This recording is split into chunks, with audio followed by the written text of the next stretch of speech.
Compared to maybe larger parks, Isle Royale is the least visited national park in the lower 48. The people who come and spend time here want to spend time in the backcountry, want to spend time away from the mainland. So we came all the way in here. Because we're the least visited national park in the lower 48, it allows us to have some intimate conversations with people. So instead of answering the same question all day, visitors will come with a picture of a spider from what is this spider that I spent like an hour today staring at? And then we can have that conversation about spiders. Like I wasn't expecting to have that this morning, but now I'm like talking about spiders and other bugs with this person. And it was all because of an experience they had in the outhouse. So those kinds of weird, quirky things are why I love working at this place, and how intrigued people are when they get here. Hi, I'm Jenna Banky, the lead interpreter of Wendigo at Isle Royale National Park. This is my third season here in Wendigo. In my job, also, I'm just fascinated by this place. The Grand Portage Band of Lake Superior, Chippewa, the relationships with the park, I think, are getting better over time. They plan to come out later this summer, and we're going to fly their flag. This season, we changed our orientation when people first come here to do a land acknowledgement.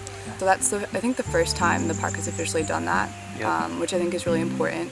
I think there's still a lot the park can do to help relations with the tribe, but I think we're taking steps in the right direction.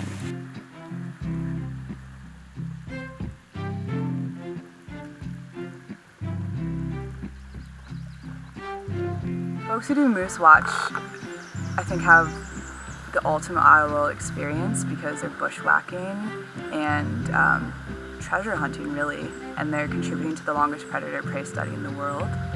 And the knowledge that they come back with is profound, and really kind of helps connect the visitors to what has been going on here for so long, I think. Laureen Neuenhuis. I'm from Traverse City, Michigan. Well, the program is called Moose Watch, but we're looking primarily for moose bones because those are the most prevalent. But any information we can get on the wolves is critical at this time. So we were able to recover this wolf skull. And this is an all-woman team. This is the second all-woman team out here. Yeah, that's great. Thumbs up. So that night you found the skull. You're back. I was sleeping with like 3 hats on, and Julie, who is a hunter and trapline runner in the UP, she listened for a while until she was positive it was wolves. And then tell them what you did. And then I tried to go to sleep, but it was dead calm.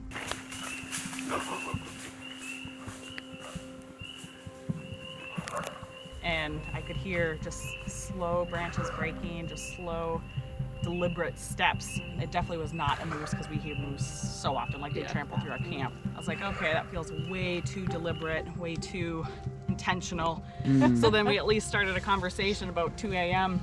to at least let them know that humans were there and hopefully that they keep a fear of humans. And after we talked for a while, I got out and I clapped my hands and I just said, hey, people here, this is our territory right now, and I clapped my hands just to make a lot of noise.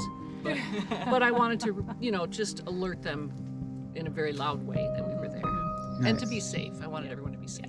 So the next morning we moved our bones away from our camp and cached them and moved our camp a little further away just to recover that land for the wolves. Yeah. If they want to check it out, let them check it out and kind of respect that. Yeah. And wolves very rarely attack people. So, there's kind of this inherent fear, but it's a real rare thing. Right. Well, and we're in their wilderness right now. Right. So, So we want to be respectful. Yeah. This is such a special place. It is.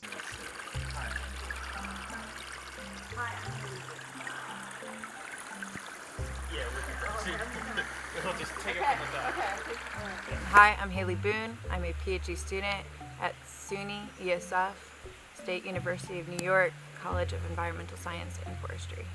I run the trail cams to work on my PhD, but also work with the National Park Service in their wolf study.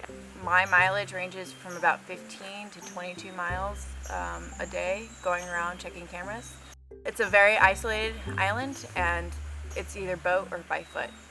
We have our cameras placed over a kilometer apart sometimes, and the only way you really can get it is by just hiking there. I always kind of think you need to be a special kind of person to do well in this field, or even just like be somebody who goes into the wilderness. You kind of are on a negative slope a lot. It's hard to like bring yourself out of, you got stuck in a swamp, you're a little tired.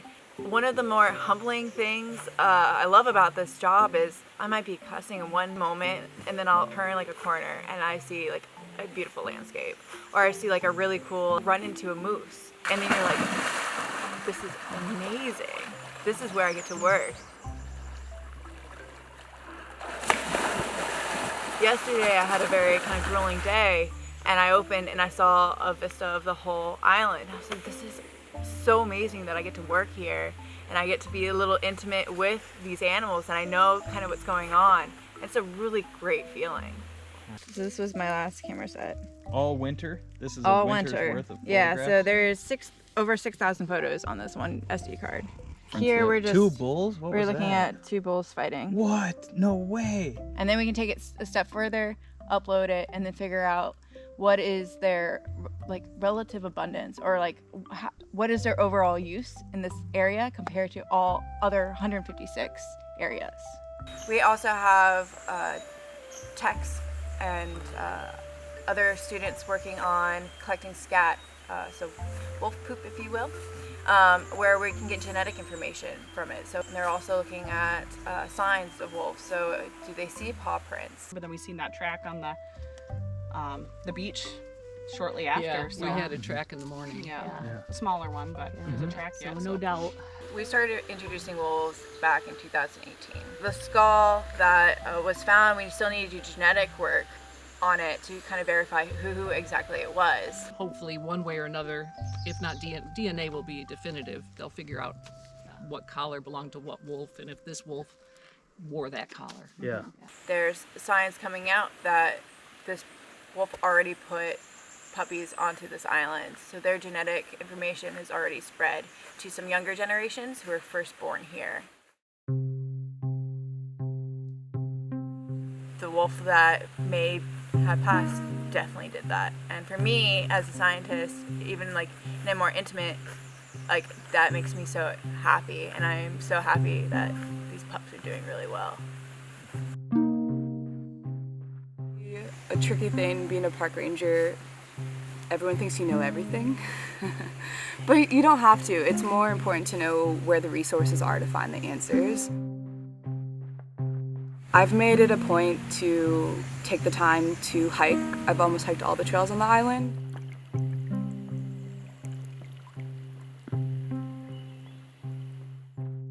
Making connections to place in that way has been helpful for me to remember. Like, I was able to get into backpacking and find that sense of home in myself.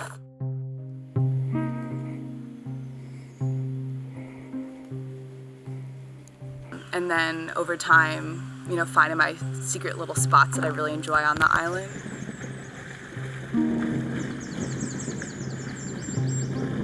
It's like the best decision I think I've ever made for myself. And a very adventurous decision that I think has helped me grow even more to who I am.